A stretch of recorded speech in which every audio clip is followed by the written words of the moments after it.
Obrigado! Hoje o Pode Mulher recebe delegado Dr. Rangel. Seja muito bem-vindo, meu irmão. Satisfação imensa. Como é que tá? Tudo bom? Aqui é o podcast. Já estava te devendo essa visita há muito tempo. Rapaz! Hoje eu estou saudando uma dívida antiga aqui, desde o ano passado. Tá mesmo. Ó, cruzeirense, professor, né, de Direito Penal. Direito Penal. Vereador no município de Muriaé. Tem mais o que o delegado faz aí? O que o Rangel faz aí que eu não sei mais? Tem a delegacia. Eu sou um músico frustrado, né? É? Um músico ruim, péssimo. Sou entusiasta da bateria, mas um mero hobby. E já fui no passado, bem distante, né? Na minha juventude aí. Um bom competidor do BMX, sim. O Anderson teve aqui, o Anderson Taviani. Grande amigo. Você fazia isso aí. Uma vez eu encontrei com o Anderson e ele falava de uma pedalada que ele tinha feito recentemente, me estimulando também a participar do pedal, mas speed. E eu perguntei para ele, né, o circuito que ele tinha feito. Não, deu uma voltinha, ainda em só 100 quilômetros e tal. Definitivamente eu acho que eu não tô apto a entrar no speed. Não, agora ele tá andando 1000. É 1000, o cara tá no Audax, você tá louco, cara. Me chamou para dar uma volta de bicicleta, um pedalzinho leve, 100 quilômetros não dá. Aí para mim agora não. Olha, Rangel, tem várias pessoas que já me passaram mensagens, nossos inscritos, falando que dia que você vai entrevistar o Rangel. O Rangel tem uma oratória muito boa, delegado do nosso município de Muriaé, é muito conhecido aqui na nossa região toda. Né? Começando assim, o senhor é de onde? O senhor nasceu aonde? Veio para Muriaé? Como é que foi? Vanderlei, quando me fazem essa pergunta, respondendo objetivamente, eu falo que eu sou de Muriaé. E, de fato, eu sou um cidadão muriaense porque assim fui reconhecido por lei municipal. Mas eu nasci em Uberlândia, no Triângulo Mineiro. Vim para Muriaé muito, muito pequeno, criança ainda, aproximadamente 3 anos. Mas me radiquei em Muriaé. Meu pai era agrônomo da Emater, então na trajetória profissional dele, aquela questão de transferências, né? Ele trabalhou em algumas cidades, Viçosa, Sete Lagoas, Muriaé. Ele passou por algumas cidades bom, eu fui um dos filhos que não nasceu em Muriaé, mas me radiquei aqui. É a cidade, assim... Quando que o senhor veio para cá? Eu vim há mais ou menos 3 anos. Foi então veio novinho. No final da década... Eu sou de 76, no final da década de 70. Em 80 eu já estava em Muriaé. Eu costumo dizer o seguinte, né? Falo brincando, que eu não vim para Muriaé pequeno, não. Eu vim para Muriaé criança. Porque pequeno eu sou até hoje. E eu também. Falar, quando eu era pequeno, o pessoal fala, que dia que você foi grande, né? Eu sou minúsculo, né? Mas e assim, uma paixão. Muriaé foi uma paixão. Só saí de Muriaé por uma questão assim, uma necessidade da minha época para concluir os meus estudos, né? Mas Você estudou aonde? Passei um bom período em Juiz de Fora, mas a primeira oportunidade que eu tive, voltei para Muriaé. Mas você fez direito lá em Juiz de Fora? Fiz direito. Aqui não tinha na época? Não tinha, tem muito tempo, não. Isso foi Foi quando? Na 97. 97. 97. De 96 para 97 eu já estava em Juiz de Fora. Mas a primeira oportunidade que eu tive, eu voltei para Muriaé. Voltei advogando, né, na área criminal, que sempre foi a área que me atraía, e também já ministrando aulas. Eu tinha acabado de fazer uma pós-graduação também em Juiz de Fora naquela época, e tive a oportunidade de começar o meu trabalho profissional como professor na Faminas. O curso de Direito da Faminas estava no seu 2º ano, né? A instituição começou a funcionar, salvo engano, em 2003. Aí o senhor trabalhava de advogado, né? Era advogado e professor. Advogado criminalista e era professor. E professor. Já era um início bem promissor na sua área hoje. O magistério é apaixonante, é fantástico. Eu costumava dizer o seguinte, eu não era um advogado que dava aula. Eu me apresentava como um professor que advogava. Então, assim, a minha predileção naquela oportunidade era o magistério. Claro que durante o magistério, né, surgiu a oportunidade de fazer o concurso para delegado de polícia Minas. Era um desejo que eu já tinha há muito tempo. Porque, na verdade, aqui me permita um breve histórico. Sim. Eu já havia me formado, né, eu já havia graduado em Juiz de Fora, e durante a pós-graduação, o meu pai, que morava aqui em Moriaé, ele foi diagnosticado com câncer. E a fundação ela ainda estava se estabelecendo, né? A fundação ainda não existia como tal. Isso foi mais ou menos nos anos 2001, né? Isso, 2001. Então ele foi fazer o tratamento dele em Juiz de Fora. Sim. E como eu morava em Juiz de Fora, eu cuidei do meu pai. E era um período que eu já estava me preparando para o concurso de delegado. Ah, tá. E eu estava assim, num preparo muito bom. Aquele momento da preparação que a gente já está assim, quase fazendo o gol. Está batendo na trave, a pontuação no concurso está chegando, né, quase ali na média de aprovação. Eu estava assim, indo num ritmo muito bom. Mas, né, essa contingência, né, essa questão familiar, para mim era imperioso cuidar do meu pai. E chegou um momento, né, que eu cheguei a me inscrever, né, num concurso para delegado. E, assim, o meu pai morreu 2 dias antes da prova. Da prova? Isso. Meu pai morreu no dia 12 de dezembro de 2003 e o concurso para delegado, naquele ano eu estava inscrito, era no dia 14. A prova era feita no domingo, na UFMG, em Belo Horizonte. Então, Poxa. assim, eu não tinha condições de, sabe, emocionais, psicológicas. Não tinha. Acabei de sepultar meu pai, vou pegar um ônibus, vou para Belo Horizonte fazer a prova. Então, esse concurso eu não fiz. Sim. E era um concurso que eu me considerava extremamente preparado. A perda do meu pai me abalou muito. Eu costumo dizer que eu dormi filho e acordei pai. Meu pai sempre me ajudou a vida inteira, foi um grande pilar para mim. E então o meu retorno para Moriaé se deu por conta disso, do falecimento do meu pai. Eu vim aqui ficar com a minha mãe. E, né, Deus, na sua benevolência infinita, eu voltei para Moriaé nesse ano, né, de 2003. Meu pai faleceu em dezembro e eu tinha concluído a minha primeira pós-graduação e aquilo me habilitou, no início do ano seguinte, né, em 2004, a concorrer a uma vaga de professor assistente de Direito Penal na Faculdade de Direito da FAMINAS. Sim. Então, eu me submeti a um pequeno processo, né, seletivo interno ali, haviam outros candidatos, né? E eu tive a fortuna de entrar no quadro de professores da FAMINAS. Foi tudo muito rápido. Eu perdi meu pai em dezembro. No dia 3 de fevereiro de 2004, né, eu já estava com a minha carteira assinada na FAMINAS, como professor assistente de Direito Quanto tempo você ficou na FAMINAS, dando aula? Eu fiquei, se somar tudo, né, aproximadamente 11 anos. Porque eu fiquei um período de 6 ou 7 anos consecutivos, um hiato, né, eu precisei, né, suspender. Chegou um momento da minha vida assim, que eu já estava aqui trabalhando como delegado na cidade, uma atribuição enorme, e estava ficando difícil conciliar com o magistério e também questões familiares. Né? Eu tinha filho pequeno, as crianças crescem muito rápido, não estava vendo meus filhos crescerem, se desenvolverem. Então, assim, eu entendi, né, que era importante para mim abrir mão de uma das atividades. Eu sempre tive mais de uma atividade. Então, assim, eu advogava e dava aula. Isso. Depois eu passei no concurso, eu continuei dando aula e... Trabalhando na polícia. Trabalhando na polícia, delegado.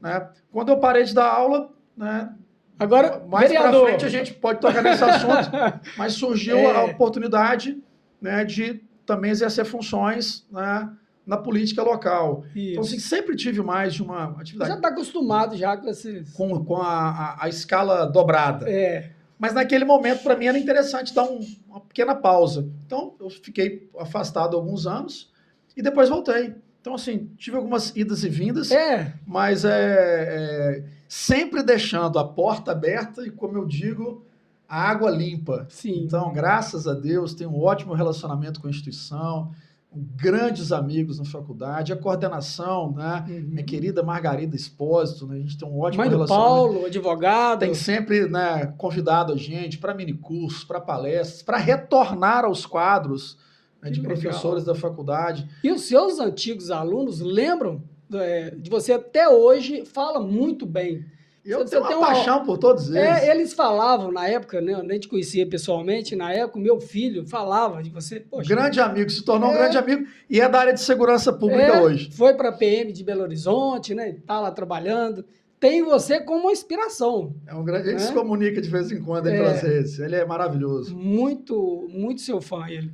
E depois você entrou na Polícia Civil, né, como delegado, né? Você já atuou em quais as delegacias aqui na... Rapaz, muitas, né? Porque na delegacia, né? A gente fala delegacia de polícia, tem as suas subdivisões, sim, né? porque Muriel é uma delegacia regional. Isso. Tem cidades, né, que a gente chama assim de cidades de comarcas de vara única. Aquela comarquinha pequena que só tem um juiz, a delegacia só tem um delegado, né? Claro, são cidades menores. Muriaé é uma espécie de cidade polo da região. Nós temos uma delegacia aqui, que é a delegacia regional, que tem outras 17 cidades, né, que são vinculadas à regional de Muriaé. Então, a regional de Muriaé comporta 18 cidades. 18 cidades. Muriaé e outras 17 aqui, municípios circunvizinhos. Então, assim, nós sempre tivemos aqui, né, uma pluralidade de delegados. E quando eu aportei em Muriaé, né, e isso é interessante também, que foi a minha primeira lotação.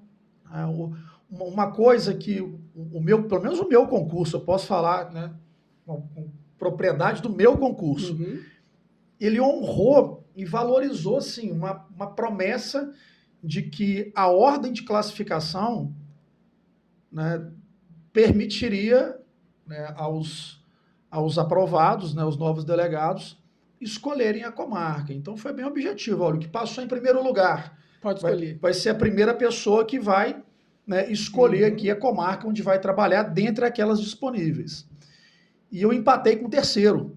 Então teve uma colega que era de Uberlândia, passou em primeiro lugar, escolheu Uberlândia. Sim. O segundo lugar, coincidentemente, também era de Uberlândia. Já te livrou. Escolheu Uberlândia. E olha que coincidência, assim, nasci em Uberlândia também, né? Que legal. Eu nasci em Uberlândia, mas vim para cá criança. Mas eu empatei com o terceiro era de Belo Horizonte, ele ficou na região metropolitana, e eu escolhi Muriaé. A vaga que tinha em Muriaé, na época, e aqui eu estou falando, né, quando eu fui assumir esse meu primeiro dia de trabalho em Muriaé, foi em março de 2008, a vaga que nós tínhamos aqui era para a delegacia de mulheres. Então, eu fui inicialmente delegado de mulheres. E muita gente fala assim, mas e pode? Não, claro que pode. O ideal, né, é que você tenha uma delegada, né, até por uma questão assim no convívio cotidiano, né, com as vítimas de violência doméstica e familiar, as vítimas mulheres se sentem mais à vontade. Imagino também que para poder reportar, né, os acontecimentos, a sua intimidade, a violência sofrida com uma delegada mulher e com uma equipe, né, formada por profissionais mulheres. Mas, assim, eu era o delegado disponível e eu exerci essa função por aproximadamente 1 ano. E foi uma baita experiência. Foi uma baita experiência porque ali eu percebi que a função do delegado ela vai para além da questão investigativa. O papel do delegado, obviamente, é de presidência do inquérito policial, de investigação, Mas tem uma questão humanística também, que é preciso isso estar, sabe, no perfil de um bom delegado. E quando você atende mulheres vítimas de violência doméstica, essas mulheres, elas querem ser ouvidas e precisam ser ouvidas. Então, as mulheres, muitas vezes, vão ali, né, atrás também de uma espécie de divã. Elas precisam contar suas histórias. E, às vezes, o servidor público, em especial da área de segurança pública, às vezes, muito atarefado, às vezes ele não tem, né, tanto tempo disponível, né? Muitos, inclusive, não têm paciência, às vezes, né, para dedicar tanto tempo àquelas situações. Mas são situações que, sabe, necessitam dessa atenção extraordinária. A vítima de violência doméstica é uma vítima que precisa de uma atenção diferenciada. Essa foi a primeira delegacia que o senhor atuou, né? Sim. E ali eu tive essa experiência, embora, né, tenha sido assim, um período muito desgastante, porque a delegacia não tinha, como tem hoje, né, uma unidade. Bom, a gente tem a DEAN aqui na Praça João Pinheiro, né, Delegacia Especializada de Atendimento à Mulher. A estrutura física é muito boa. Nós contamos hoje com uma equipe multidisciplinar, então você tem profissionais de outras áreas. Uma mulher vítima de violência em Muriaé hoje, nós temos estrutura para poder dar suporte, né, psicológico, tem profissional da área de serviço social, médico que atende. Se essa vítima vai com uma criança, né, de colo, uma criança pequena, tem uma brinquedoteca, tem uma estrutura. E é no centro da cidade, muito acessível, né? Nos idos de 2008, nós não tínhamos absolutamente nada. Imagino. E eu me preocupava com aquilo que a gente chama, né, na criminologia de revitimização. Ela já é vítima quando sofre a violência propriamente dita. E ela acaba sendo vítima novamente, sendo atendida num local sem estrutura, né, às vezes numa unidade que não tem, né, uma equipe multidisciplinar que vá atender, né, outras necessidades dela. Foi uma luta. A delegacia foi se construindo naquela oportunidade. Mas, enfim, foi uma grande experiência, principalmente para quem estava entrando no universo, né, da Polícia Civil, como eu naquela época. Aí depois passei por inúmeras outras.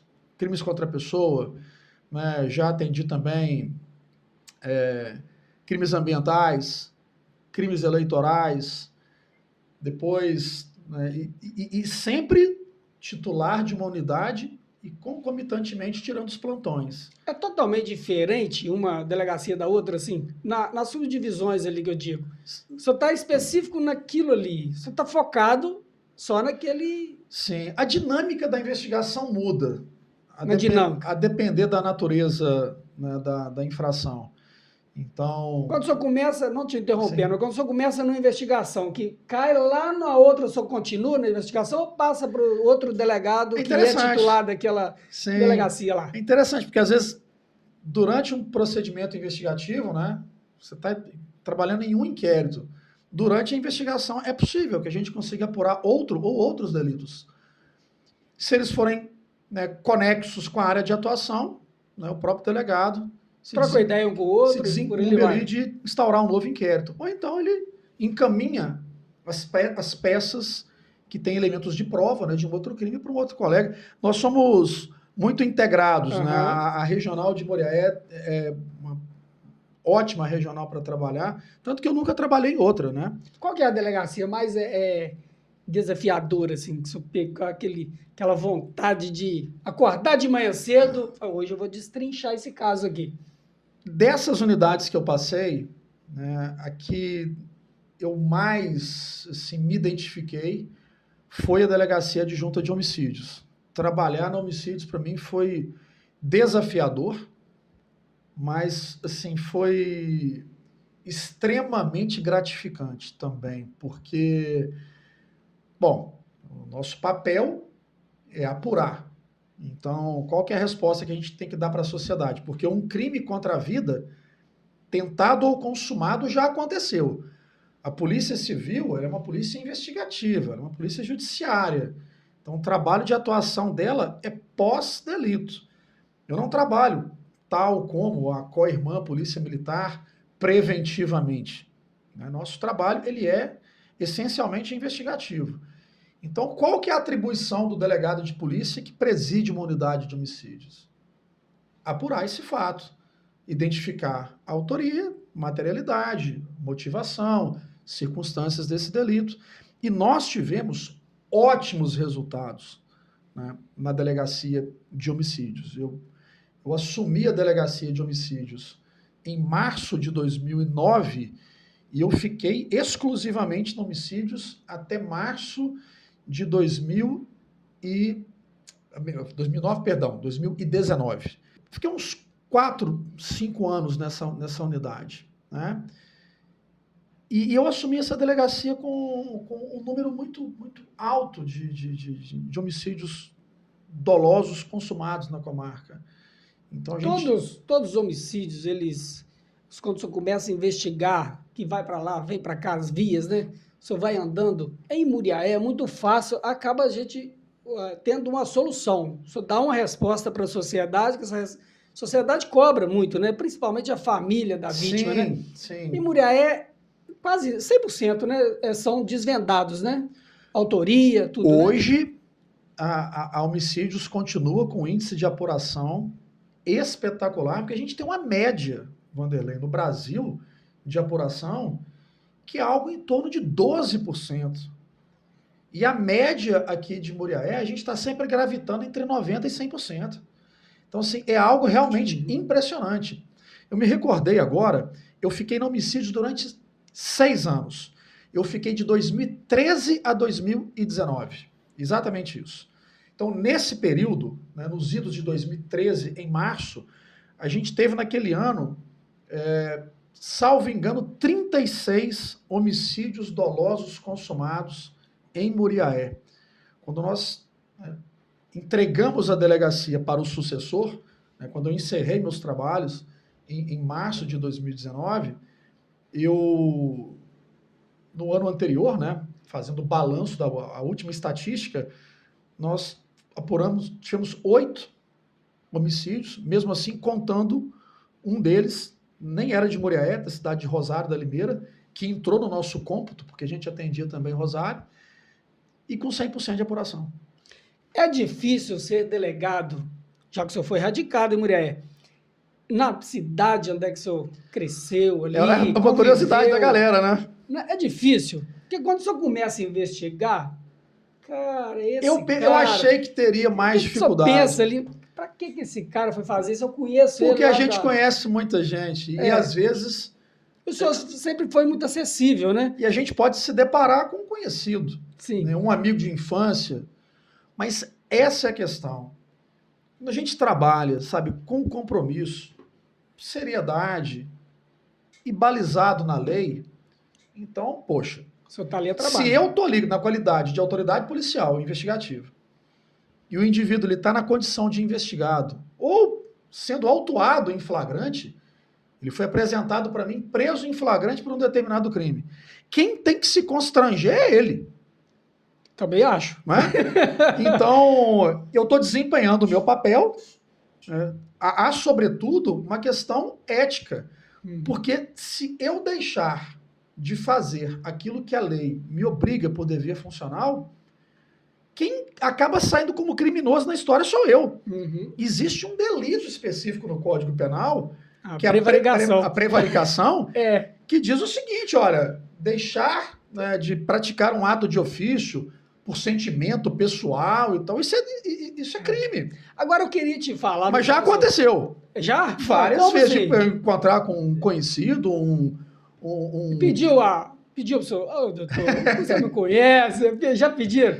Eu te conheço, sou seu fã, mas exatamente. Pô, a gente jogou bola junto, você era meu colega de infância e tal. Eu falei, meu irmão, amigos, infração penal praticada por você aí à parte, meu Não irmão. vou responder Macuco com prevaricação, não. Macuco no Imbornal, É Tiago. macuco no Manaus. Macuco no Imbornal. Agora, tem um caso muito emblemático que você estava lá lotado, né, na delegacia já, não sei se é na mesma repartição e tal, mas um delegado, parecia que era até seu superior na época, que cometeu, né, que foi investigado, tal, foi comprovado, tal, julgado, e eu vi uma vez que o senhor ganhou muita repercussão, porque teve na mídia no momento, falava-se muito, isso teve uma perseguição por ter presenciado, ter visto alguma coisa na época, ter testemunhado alguma coisa a desfavor desse delegado, então, um delegado,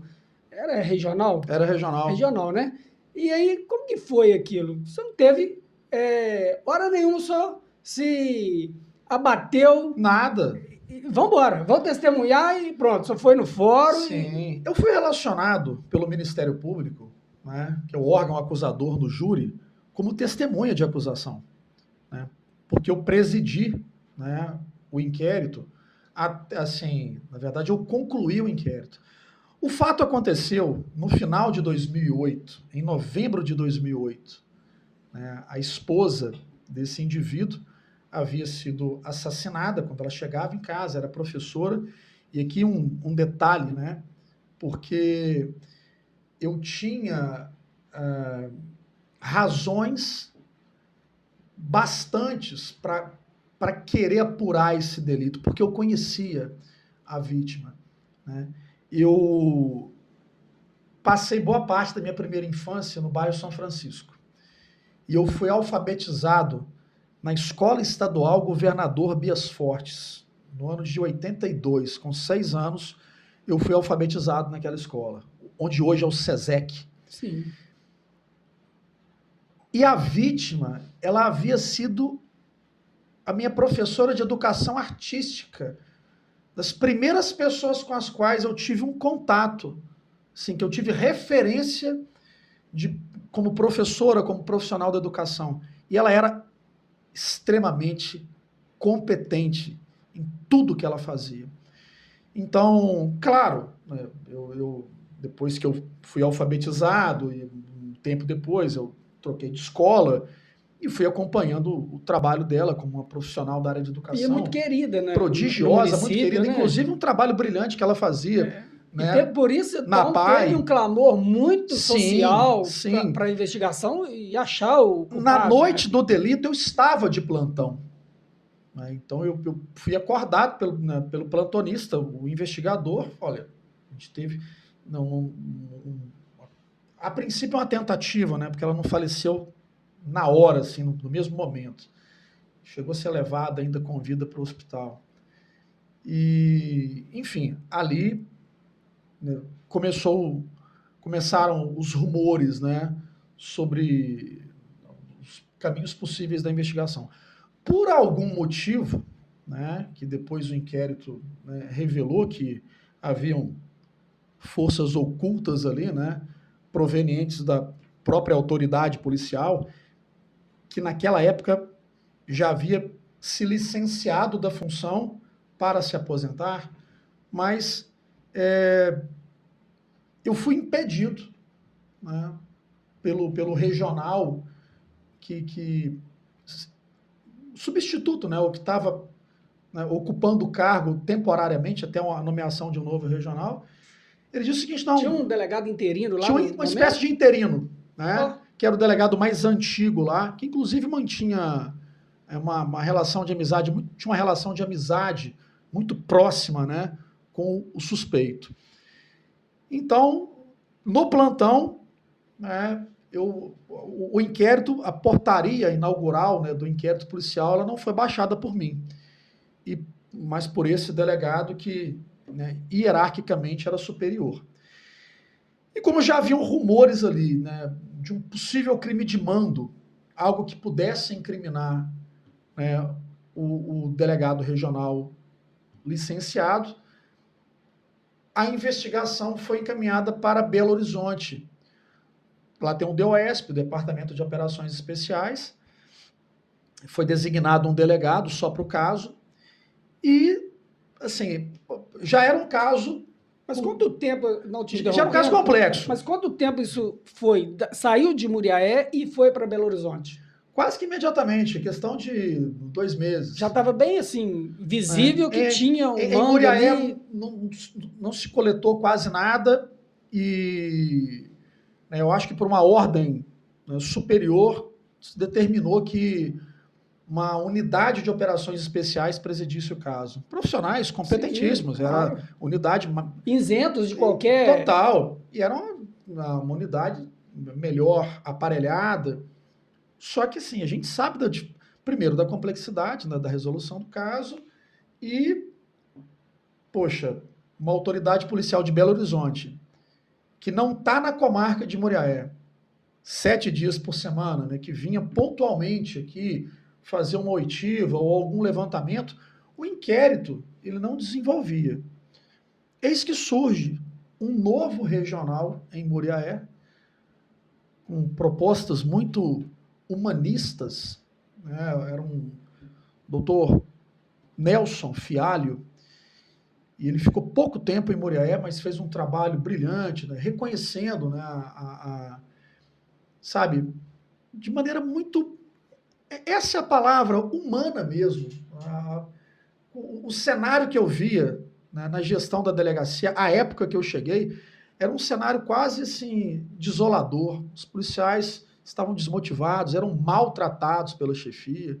Então, quando chega um superior hierárquico, tratando todo mundo muito bem, dando a atenção que o profissional merecia, sabe, se preocupando em reestruturar logisticamente a unidade, trazer uma frota de veículos novos, estrutura boa para trabalhar, armamento condizente.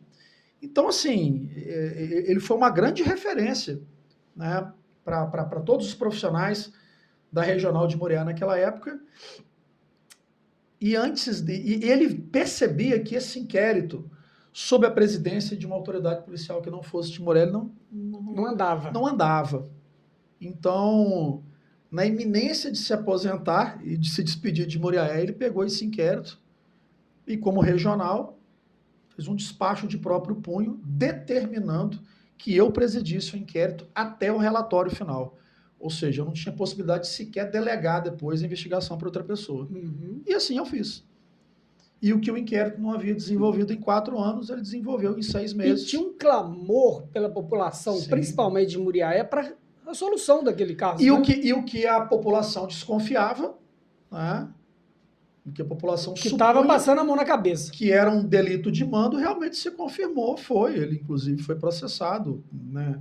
Não, eu digo assim, porque quando as pessoas começaram a falar nesse caso, já sabia mais ou menos, sabia não, desconfiava muito certamente de quem, né, do mando e tudo, mas ficou um tempo, que eu lembro, que a própria sociedade já começou, demorava tanto que começou a falar, será que um policial está passando a mão na cabeça do outro? Achou, né, que o negócio não ia desenvolver. Né? E aí que entra a sua expertise, a sua integridade no caso, que na época, eu acho que o senhor teve uma virada de chave, assim, pelos olhos da população, né? Para ver que a sua conduta não ia se curvar durante porque muita gente fica preocupada assim, com o corporativismo. Poxa, sim, será que, né, a autoridade policial, né, vai ter disposição para indiciar, né, um colega de trabalho, que inclusive um dia foi o seu superior e tal? Essa é a questão. Né? A gente tem um compromisso, né, com a lei e com a justiça, sabe? Então, assim, as provas, né, sobejavam ali, a gente juntou essas provas, demonstramos para o Ministério Público, que era o órgão acusador, né, que havia ali elementos que, né, possibilitariam ali o oferecimento da denúncia. O processo transcorreu na normalidade. Os crimes dolosos, tentados ou consumados contra a vida são julgados pelo júri.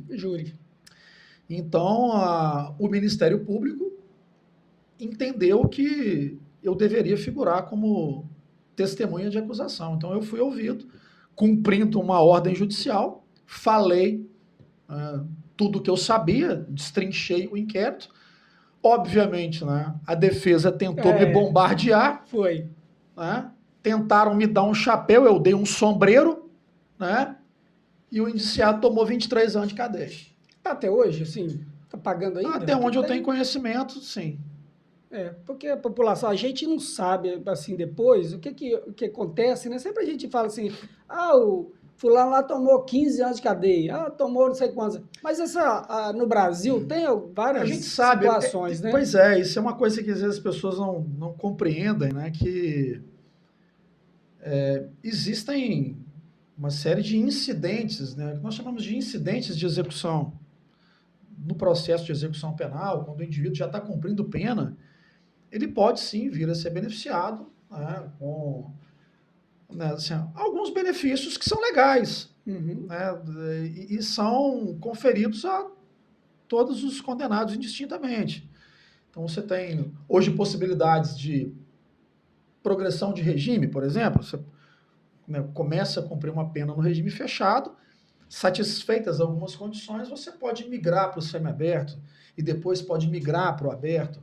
Existem outros incidentes, sabe? O livramento condicional, então ele antecipa a liberdade dele.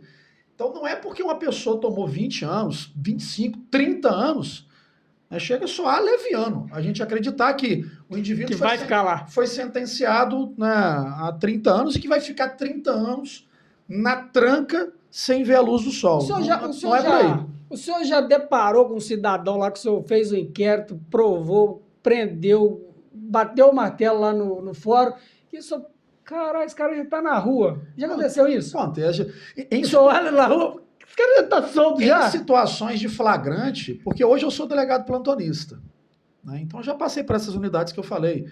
Mulheres, crimes contra a pessoa, crimes eleitorais, ambientais, delegacia de menores. É bom lembrar, né? Fica esse parêntese aqui, quando eu estava na delegacia de mulheres, era mulheres e menores infratores, né? Até chegar a homicídios, então, tive muitas experiências, mas quando eu saí da homicídios, eu fui para essa unidade que eu estou até hoje, desde 2019, que é a delegacia adjunta de plantão. O plantão é uma unidade adjunta, é uma delegacia. E no plantão a gente atende de tudo, né? E o que eu faço no plantão, assim, o que eu mais faço no plantão é autuação em flagrante. O indivíduo é apresentado, né, pelo fato de ter acabado de ter cometido um crime, e eu o autuo, né, recomendo ele à prisão e tal. Então, prendendo essa galera cotidianamente, por exemplo, tirei plantão ontem e anteontem, vários flagrantes, nos últimos 2 dias, vários. Então, isso acontece. Eu prender o camarada em flagrante num dia, no outro, esbarrar com o cara na rua. Teve uma situação, inclusive, muito pitoresca. Num plantão meu, o indivíduo foi autuado por um furto, né, a um estabelecimento comercial. Ele foi preso de noite. No dia seguinte, eu estava num banco, no caixa eletrônico, fazendo um saque. No caixa, do lado, estava o cidadão. Que isso? Pelo menos ele não estava furtando, né? Não estava fragante, ainda não? Não dá para dar mais um fragante, não? Ele já havia sido liberado na audiência de custódia, porque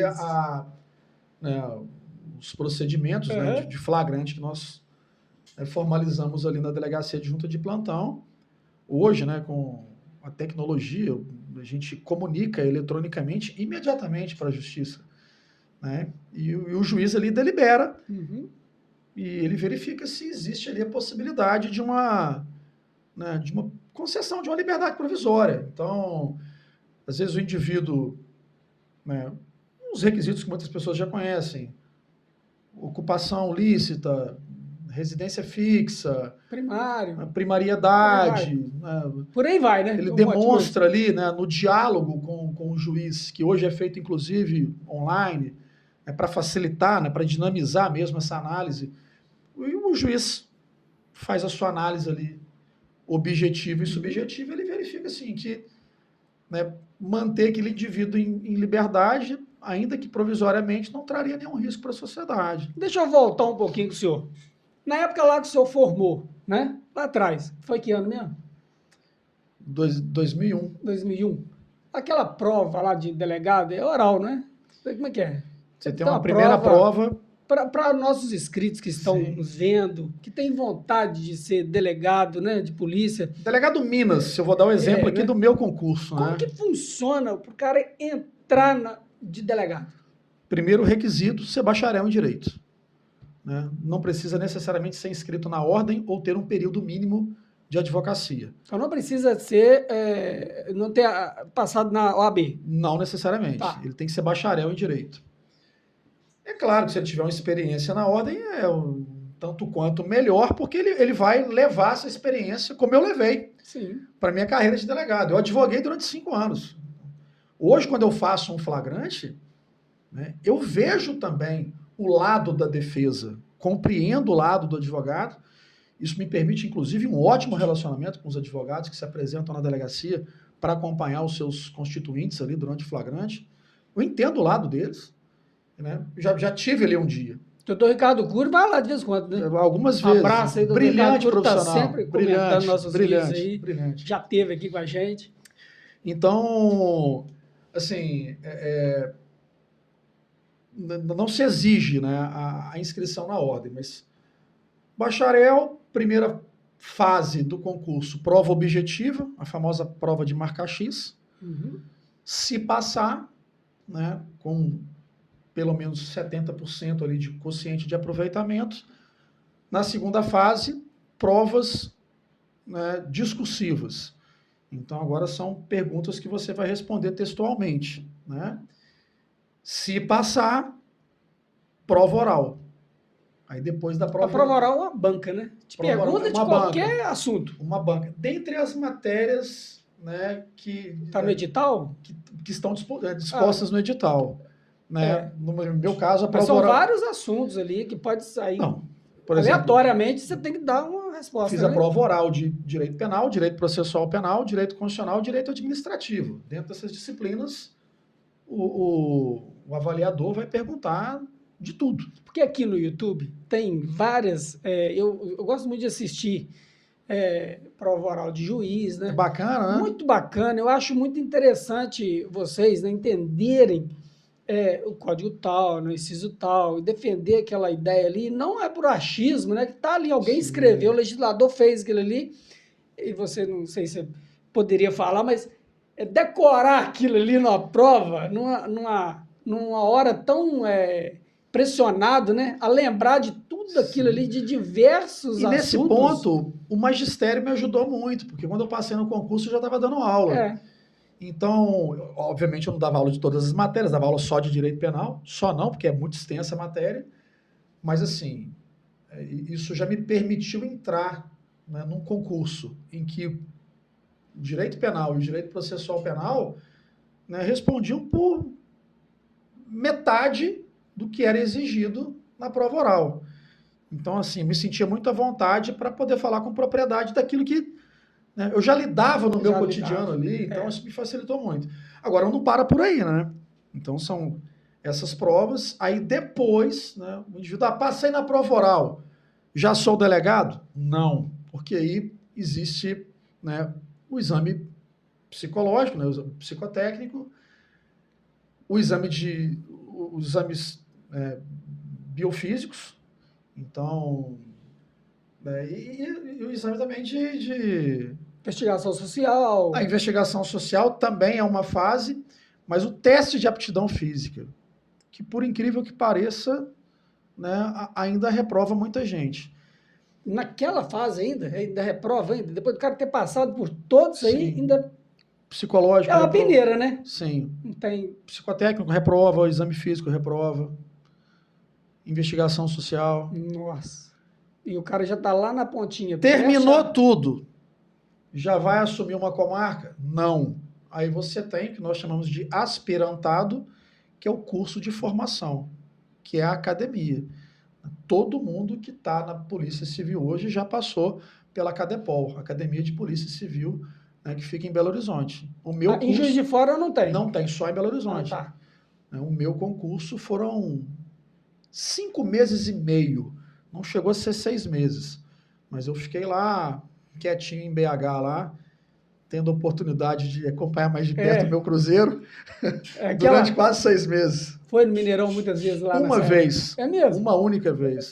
Eu levei muito a sério o aspirantado, porque era no resultado da prova, né, do aspirantado que iriam se definir, que a gente ia definir a escolha das comarcas. Então, sério, eu aproveitei BH praticamente nada, no sentido assim, de curtir a cidade, que é uma cidade muito bacana, muito acolhedora. Né? Tem alguns pontos turísticos que são interessantes, o Mineirão é um deles. Eu amo BH. Eu adoro vou sempre, BH. Ela faz tratamento de alongamento ósseo no meu pequenininho, no Henri, né? Então, eu tô sempre lá. Agora, tem um lugar que eu adoro em BH, cara, o Mercado Central. Ali... É a minha Disneylândia. Eu adoro o Mercado Central. Cara. Ali é uma junção de todos os municípios, de todas as culturas, tá ali. Isso é igual um sacoleiro, compra de tudo lá no Mercado Central. Agora, deixa eu voltar ao lado pessoal do delegado, vereador, né, do Dr. Rangel. Por que o Dr. Rangel acorda? Acordei de manhã cedo. Que hora que você acorda? Entre 4h30 e 5 horas, todo dia. Faz o quê? Vai na academia? O que você arruma aí? Pra manter bonitão desse jeito aí. O que me permite acordar esse horário sem medo de errar é insônia. Eu gostaria de acordar, gostaria de dormir 3, 4 horas a mais. Meu sono ele é muito prejudicado. Eu acho que os plantões da vida, né, atrapalharam um pouco meu relógio biológico. Assim, eu durmo muito pouco. E eu tento aproveitar muito meu dia. Né? Faço as minhas leituras, meus estudos diários, né? São cotidianos.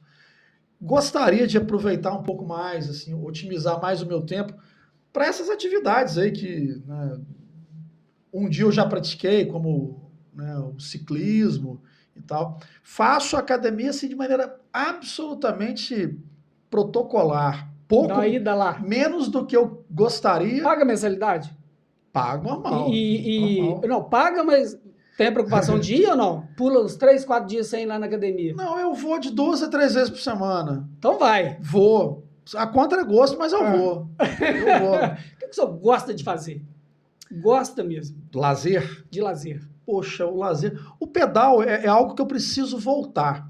Porque, né, assim, da minha pré-adolescência até os 19 anos, eu cheguei a competir, inclusive. Então, fazia parte da minha vida. Uhum. E, claro, é trabalho, compromisso e tal. Não sobrou tempo, a gente acaba priorizando outras coisas, né?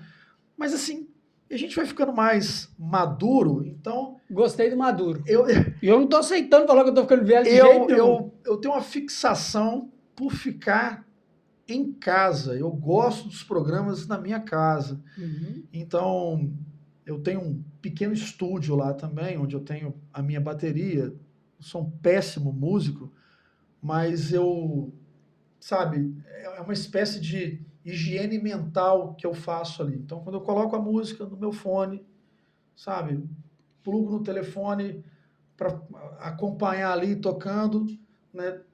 Bem ou mal, tocando bem ou mal, eu estou me divertindo e assim, eu fico muito à vontade ali. Quando eu gosto muito de resenha, de me agregar com os meus amigos, as pessoas próximas, mas eu tenho sempre predileção por fazer essas resenhas lá em casa. Não que eu não tenha vida social, que eu não saia e tal. Você toma uma cerveja? Tomo, gosto. Show? Gosto de show? Gosto muito. Mas o que irrita o delegado Rangel? Irrita. Pô, isso aqui é mentira do sério. Pois é, cara, assim, eu te confesso que eu já fui mais irritadiço, né, com muitas coisas. Volto a dizer, o amadurecimento tem me proporcionado, assim, eu tenho até me surpreendido ultimamente, porque durante um longo período na delegacia, eu fui tirado, assim, como o estupim curto, sabe? O delegado explosivo, e fui mesmo. Hoje, né, são muitos elementos, né? A experiência, o tempo de vida, a própria paternidade. Você vai se tornando mais tolerante, mais maleável. Você tem quantos filhos? Eu tenho um casal. Casal, quantos anos? Pedro tem 16 e a Maria tem 8, vai fazer 9 mês que vem. Uma gracinha. Tão novinha. São incríveis. Então, assim, então eu tenho me irritado pouco Mas é claro que assim, tem coisas que tiram a gente do sério, né?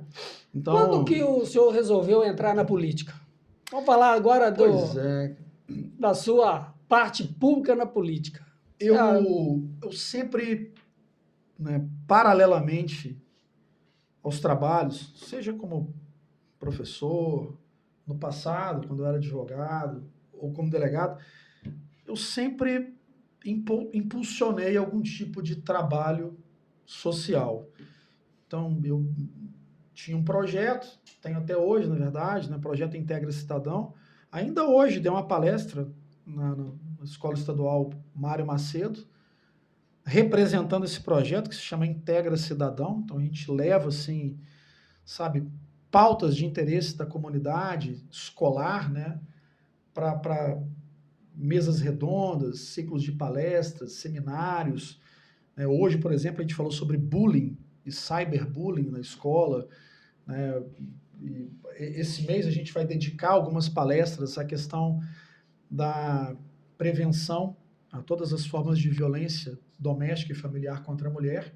É o mês da mulher. Todo mês a gente tem uma pauta. Então, assim, eu tenho esse projeto, né, social, que é voltado para a educação, e eu participei também, durante 8 anos, como integrante da diretoria das obras sociais Pro Moradia.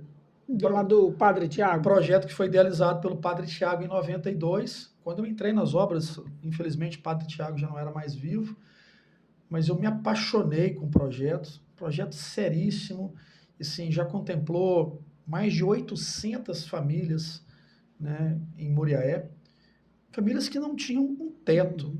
Uma família que não tem um teto, que não tem um lar, o Vanderlei, ela é desprovida da própria dignidade. Você dá uma casa, um teto para alguém, e você dá uma esperança, dá dignidade para aquele núcleo familiar. Então, e aqui respondendo a sua pergunta, eu ingressei na política porque eu entendia que, através da política, né, eu poderia potencializar esses projetos, né, trabalhar outros projetos e estar ajudando ainda mais a sociedade, a comunidade. Muriaé é a cidade que eu escolhi para viver e para morrer, eu não vou sair daqui nunca mais. É a cidade onde eu vivo, cidade onde eu me criei, onde eu criei meus filhos, sabe? E aqui eu vou permanecer. Eu quero uma cidade melhor. Eu quero poder retribuir, dar para Muriaé, né, como retribuição, tudo que Muriaé me deu. Muriaé me deu absolutamente tudo. Então, eu te respondendo agora, eu acabo respondendo uma pergunta que você me fez anteriormente. Uma coisa que te irrita, alguém fala mal de Muriaé. Mas eu repilo veementemente qualquer tipo de comentário que venha a depreciar a cidade de Muriaé, o povo muriaense e a nossa cultura. Muriaé é uma cidade incrível, uma cidade acolhedora, uma cidade, sabe, em franco desenvolvimento, uma cidade progressista, uma cidade maravilhosa. E próximo ao Rio de Janeiro, sem os riscos ainda que não tem o Rio Geograficamente, de Janeiro, Muriaé, sim, ela está muito bem situada, topograficamente.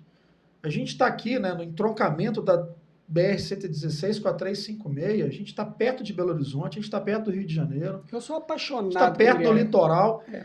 Então, assim, e eu acredito, né, piamente que não há outro caminho, não há outra ferramenta de transformação social, sabe?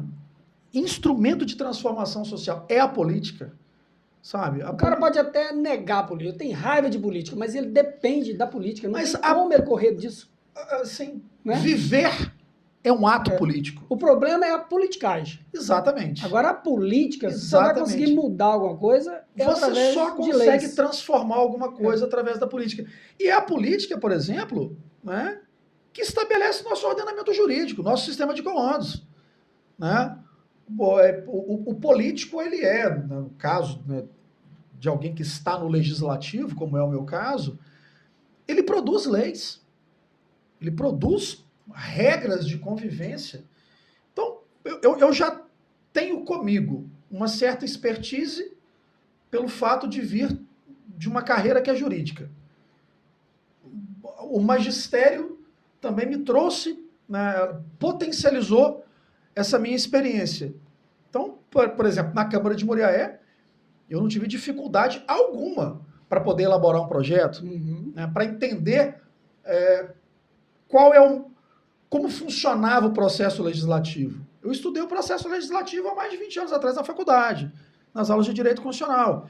Então, assim, eu me sentia na obrigação de retribuir a cidade, sabe, com um trabalho sério, determinado ali, né, em prol da nossa comunidade, e eu me sentia, sobretudo, apto né, para desempenhar a função. Com todo o respeito que eu tenho há muitas pessoas que já passaram pelo Legislativo Municipal, pessoas que, inclusive, dividem, né, o plenário da Câmara comigo, mas é por padrinhamento. A gente há de convir que, assim, não são todas as pessoas que estão que conseguem fazer uma lei, ou que tem projeto. Ou que tem conhecimento mesmo, porque, assim, não é algo simples, sabe? Não é...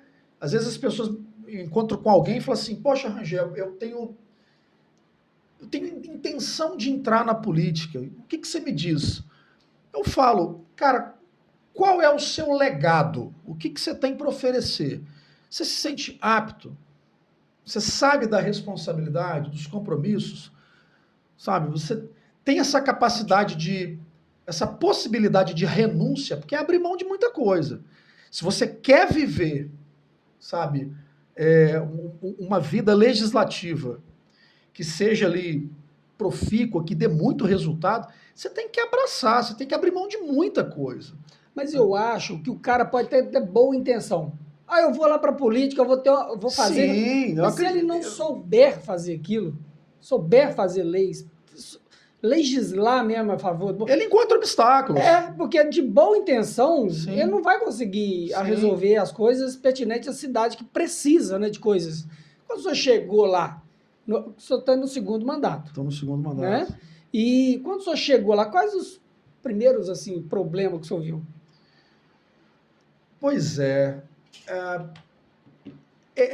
acho que é um grande mal do ser humano hoje, né? Vaidade. E o que eu acho interessante é que a gente vive, né? A gente está numa quadra muito ruim da nossa história. Porque a gente percebe, em especial no ambiente político, discursos de ódio, discursos revanchistas, e às vezes a pessoa não te conhece, né? Eu tive essa primeira impressão e fiquei um pouco preocupado, né? Depois eu fiz questão de conhecer cada colega ali de per si, sabe, me apresentar, porque às vezes a pessoa não te conhece, nunca te viu, mas pelo simples fato do indivíduo perceber ali um antagonismo de ideologia política, a pessoa passa a te odiar gratuitamente. Gratuitamente.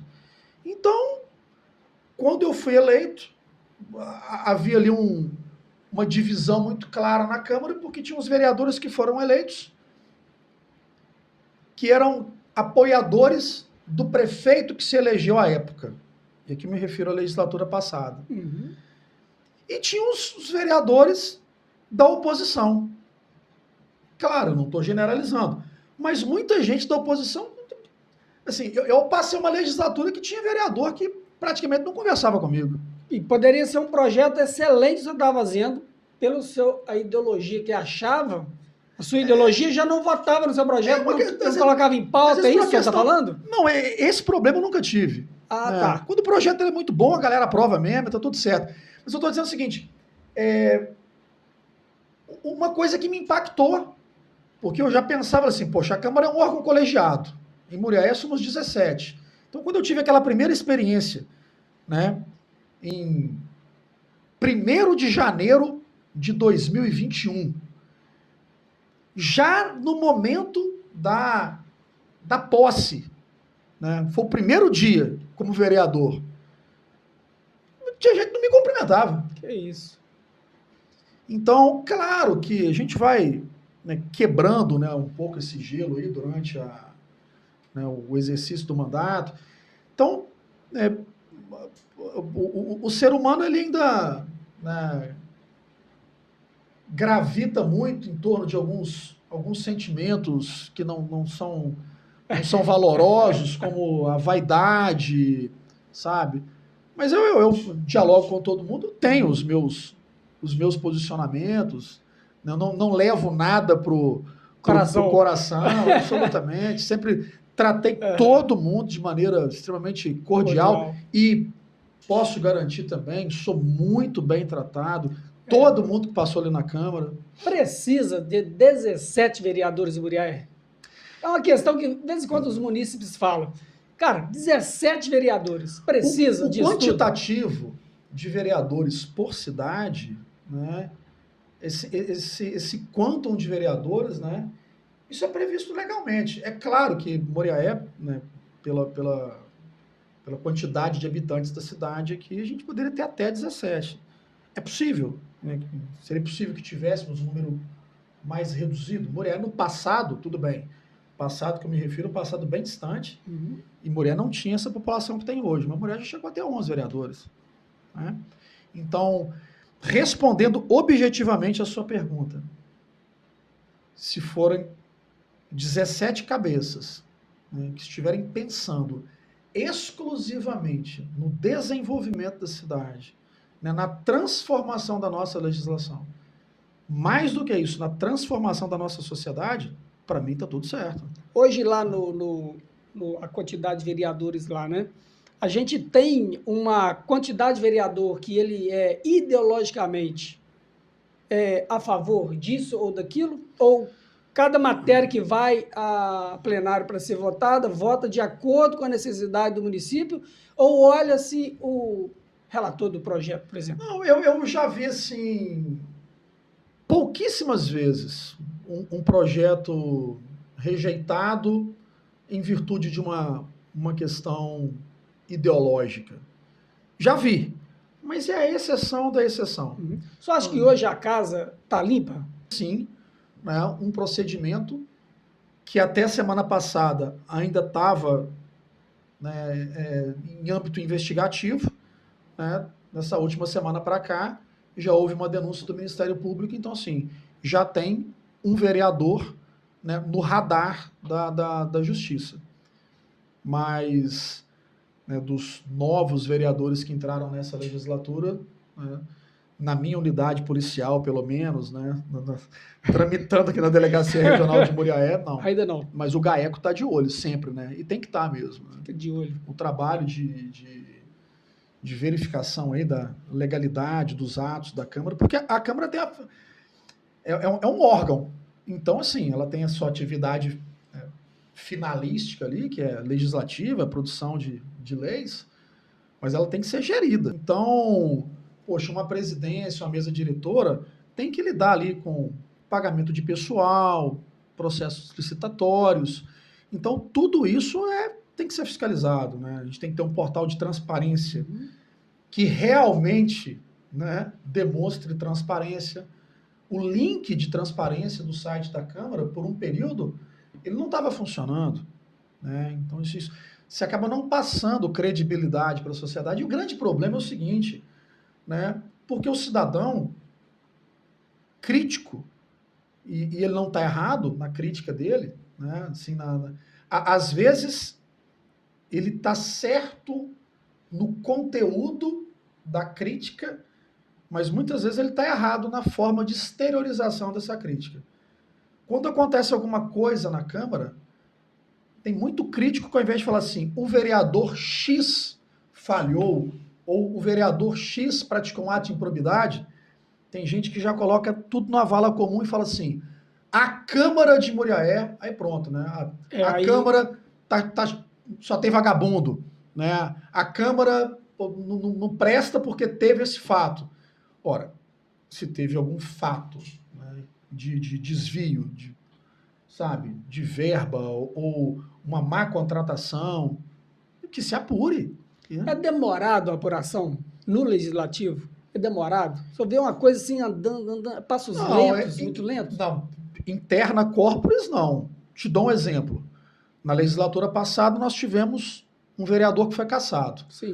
Né? Claro que para que iniciássemos o processo de cassação dele, né, dentro da Câmara, né, a gente estava aguardando a decisão judicial. Uma vez que a justiça, né, condenou esse indivíduo, a partir do momento que a gente passou a ter ali uma sentença penal condenatória, da instauração, né, do processo administrativo de cassação até a votação em plenário da cassação propriamente, coisa de 2, 3 meses. É rápido, então. Muito rápido. Né? Muito rápido. Então, assim... Mas já desliga o salário do cara ou espera o salário... totalmente o trâmite todinho, a cassação? Esse caso foi peculiar porque a própria... E parece que o cara estava recebendo. A própria justiça, né, não cortou o salário dele durante o processo penal, o processo judicial. Então, a Câmara não tinha outra... A presidência da Câmara à época, né, contra a vontade... Né, por pressão? por pressão não, por ordem judicial, continuou pagando. Era uma ordem. Tá. O indivíduo ainda tinha um vínculo. E naquela época eu fazia parte, né, da Comissão de Ética e Decoro Parlamentar, e eu falei assim, gente, saiu a decisão judicial no dia seguinte, entrar com tudo no processo de cassação para estancar essa sangria. E a gente fez. E vou dizer, tive que fazer muito trabalho de bastidor, muito trabalho para convencer colega ali a votar favoravelmente à cassação, porque tinha muita gente ali que estava determinada a absolver esse indivíduo. Nossa. Na esfera administrativa.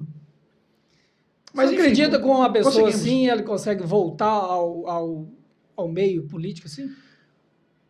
Infelizmente, a história... porque esse caso aqui ele tem algumas nuances, porque houve também, né, suspensão de direitos políticos, então, assim, se voltar não vai ser agora. Né, e tem que cumprir a pena também, né, criminal que foi imposta em sentença. Mas o que a gente vê na prática, nesse Brasilzão de meu Deus aí, pô, tem muito egresso aí que volta para a política. Qual que é uma lei lá que o senhor fez, uma medida lá que o senhor fez, que o senhor se orgulha dela? Interessante, claro que as pessoas me atrelam muito, né, pelo fato de ser delegado, a bandeira da segurança pública. É indiscutivelmente uma das minhas bandeiras. Mas eu sempre tive uma preocupação muito, assim, preocupação muito grande com aqueles políticos de bandeira única, de causa única, sabe? Então, antes de ser delegado, eu era professor. A educação, para mim, é um tema muito importante, muito caro, né? Então, eu tenho muitos projetos, né, voltados para a área da educação e muitos projetos também voltados para a questão da igualdade. Então, um projeto que eu acho muito interessante e foi, assim, o meu primeiro grande PL, logo no começo da legislatura passada, né, ele foi proposto, votado e aprovado em março de 2021. Tinha tomado posse em janeiro, mas janeiro já é recesso, você toma posse no dia 1º, mas a audiência da Câmara começa, na verdade, a partir do primeiro dia útil de fevereiro. Então, em março, eu apresentei um projeto inovador, né, na área educacional, não somente de Muriaé, mas do estado de Minas e até do Brasil, que estabeleceu aqui em Muriaé, né, no ensino fundamental 2, né, que compreende ali do 6º ao 9º ano, né, do ensino fundamental, uma disciplina, né, voltada para a cidadania. Né? Então, fiz uma parceria prévia com a a 36ª subseccional da UAB, que tem uma comissão chamada Direito na Escola. Eu havia, antes de ser vereador, eu havia conhecido, né, um projeto pioneiro em Belo Horizonte, né, com esse nome, Direito na Escola. E fiz, inclusive, um curso desse projeto. Naquela época, Belo Horizonte estava tentando implantar, né, seria ali a primeira cidade do Brasil a colocar essa disciplina, Noções de Direito e Cidadania, na grade curricular das escolas municipais. O idealizador do programa Direito na Escola, eu o conheci, ele veio para Muriaé, ele me deu ótimas ideias que nortearam a apresentação do meu PL. E quando o meu PL foi votado e aprovado, Muriaé foi a 6ª cidade de Minas e ficou entre as 10 cidades do Brasil a contar com um programa institucionalizado na rede de educação municipal, Direito na Escola. Custo para o município zero, porque todos esses advogados são voluntários, né? E eles são advogados. Então, essas aulas seriam ministradas, são ministradas 50 minutos para um advogado, falando desse assunto só específico. Noções de direito e cidadania, ali se fala de tudo. Que legal. Né? Uma outra coisa que me preocupava muito, porque Muriaé não tinha uma legislação anticorrupção. Porque nas pesquisas que eu havia feito, a grande maioria das cidades do Brasil que contavam com algum diploma legal ali, que versava sobre medida anticorrupção, às vezes não era nem lei, era decreto. E decreto é um ato unilateral do prefeito. Ele cria um decreto com uma canetada e ele também revoga o decreto com a outra canetada. Lei, não. A lei, ela tem essa concepção de perenidade, né? Você cria uma lei, não é para durar 2 dias, é para ficar um tempo indeterminado. A lei, ela é discutida, votada por um órgão legislativo, só incumbe ao executivo o quê? Chancelar, né? Ou seja, né, reconhecer ali através da sanção, né, que aquele projeto foi aprovado, dar um número para a lei e o negócio está vigorando. Então, eu percebi que até a maioria das capitais, na época, a cidade de São Paulo, pô, é a maior metrópole da América Latina, né, ainda estava com a sua lei anticorrupção em processo de votação. Nem São Paulo estava com a lei vigorando ainda. Eu falei assim, não tem momento melhor para propor. Estudei pra caramba, fiz um estudo comparado, né, onde funcionou, onde deu certo.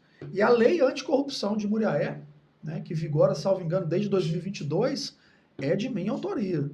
Então, olha só como é que a gente já mudou de universo. Uma lei de educação, uma lei, né, que está preocupada com a probidade administrativa, ou seja, medidas anticorrupção. E claro, né, então tem outra pauta que também para mim é muito importante, né, que é a pauta da igualdade. Então, na Zona da Mata aqui e outras cidades do entorno, eu acho que somente Juiz de Fora e Muriaé contam com o Estatuto Municipal de Promoção da Igualdade Étnico-Racial, né? Um projeto que está uma lei que está em vigor em Muriaé hoje, junto com uma outra lei, que é o Protocolo Antirracista, também é de nossa autoria, né? Mais recentemente, a gente tem dado uma atenção também, até por conta da demanda que tem chegado para a gente tem dado uma atenção especial para a causa animal. Porque a Vanessa teve aqui. É maravilhosa, ela realmente é tem um vídeo aqui no canal a grande referência aí da proteção animal.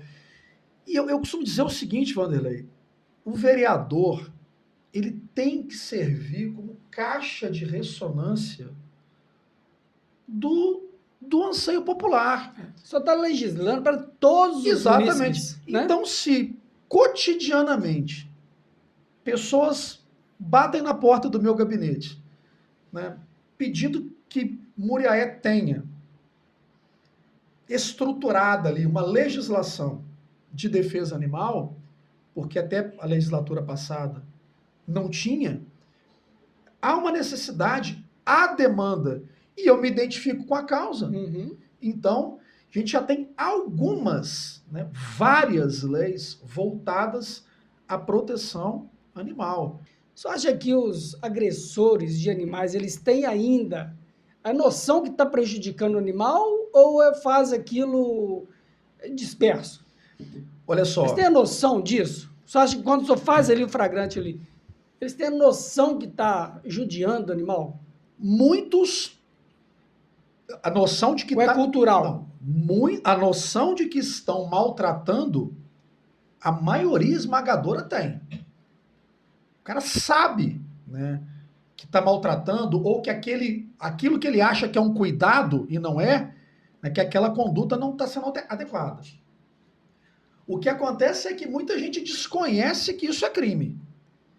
Então, nós temos uma lei no Brasil, uma lei federal, Lei 9.605/98, que é a Lei dos Crimes Ambientais.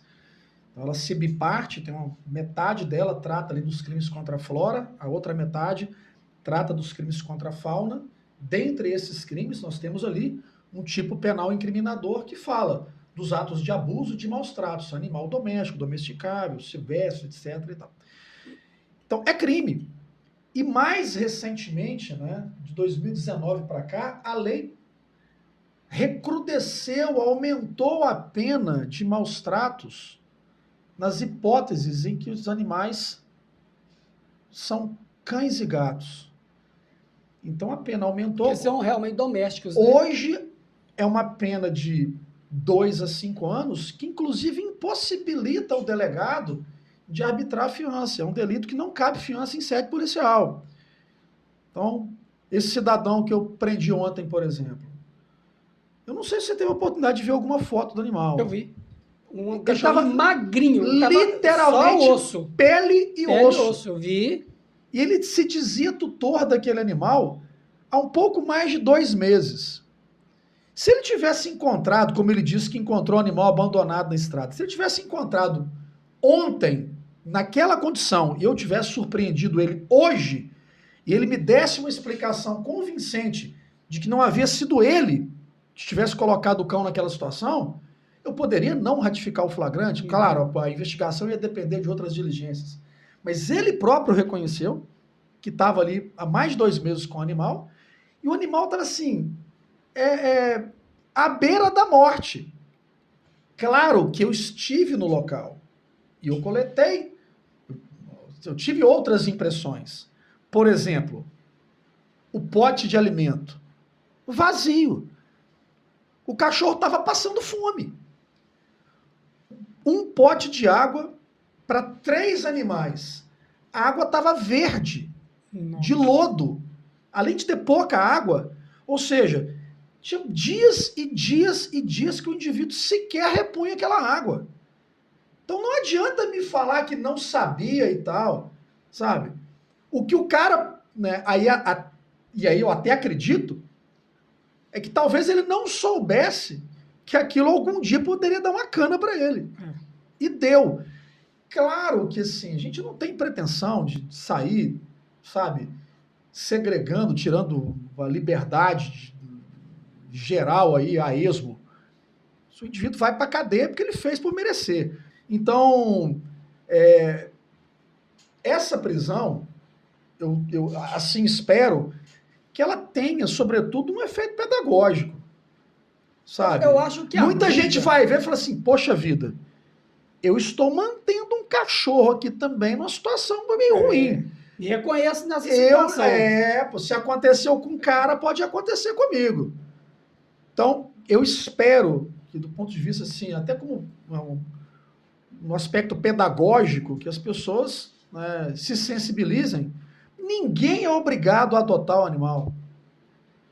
O cachorro, a pessoa tem que entender que o cachorro, o gato, o pet em geral, não é um brinquedo, sabe? Você não vai ali na feira de adoção, acha o animal bonitinho, adota e chega em casa, acho que não era muito bem isso que eu estava querendo, né? É como se fosse uma criança, só que é uma criança para sempre. Por quê? Ele não sabe falar, então você tem que estar dando a comida todo dia, toda hora. A Vanessa falou que vacinação. Tem como se fosse uma criança de 2 aninhos de idade. E para sempre. Judiado uma criança de 2 anos de idade o tempo todo. Então, né? assim, o que a gente espera é consciência. Agora, alguém mandar a conversa fiada, né, o caô, de que, eu não sabia que isso aqui era maus tratos. Não, saber o cara sabe. Fica ligado. Porque vai pegar. O que acontece é que ele acredita na sorte. Ele fala assim, poxa, até hoje ninguém bateu na porta da minha casa. Ontem eu bati na porta da casa desse cara. E aqueles que estão assistindo o podcast aqui, se tiverem praticando atos de maus tratos, fiquem ligados, porque amanhã eu posso estar batendo na porta deles. Que o macuco no Bornal tá na área. O que mais tem isso? É igual o coração de mãe. Tá lá te esperando. É um embornal que tem a boca larga, cabe muito macuco ali. Olha, eu poderia ficar conversando com o senhor até virar a noite, virar o dia. É bom, é boa resenha. Cara, que resenha bacana, que resenha maravilhosa. Hoje a gente tá na água, quem sabe numa próxima a gente não toma cerveja. Vamos mudar isso aí.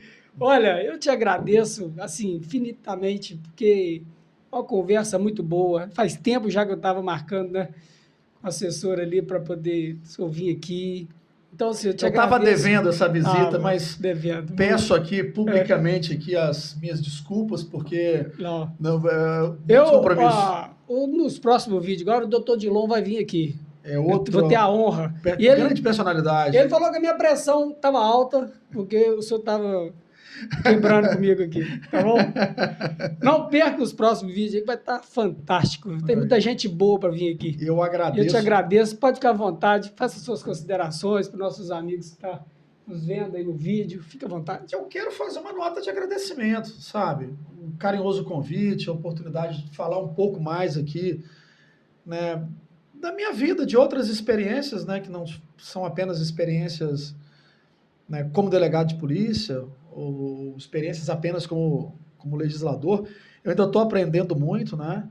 Acho que a vida é um eterno aprendizado. Então, espero ainda poder retribuir ainda mais, tanto no legislativo, né, como vereador, mas também na delegacia de polícia, está retribuindo aqui a nossa sociedade.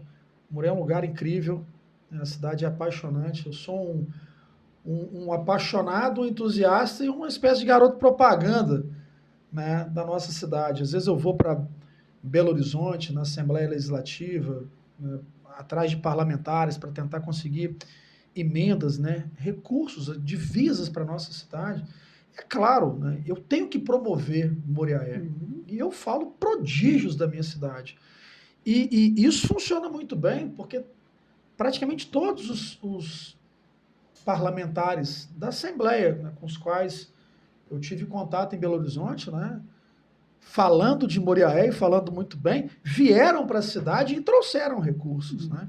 Então, assim, eu espero poder continuar retribuindo, né, e me coloco, né, à disposição aqui para que possamos fazer outra ou outras resenhas do futuro aqui, que me senti muito bem acolhido e muita vontade. Continue contando sempre comigo. Foi um prazer enorme participar dessa resenha. Muito obrigado, tá? Quero agradecer demais. Eu que agradeço. Pessoal, meus amigos, fiquem à vontade para comentar o vídeo do Dr. Rangel, professor de universidade, é vereador, é delegado, ciclista cruzeirense. E agradecer a vocês que estão chegando novos no nosso canal. Sejam muito bem-vindos. Tenho recebido tanta mensagem de vocês aí agradecendo, tá bom? Muito obrigado a vocês. Até o próximo vídeo. Fiquem todos com Deus. Até a próxima. Obrigado, doutor Rangel. Até. Valeu. Muito obrigado, meu irmão. Obrigado.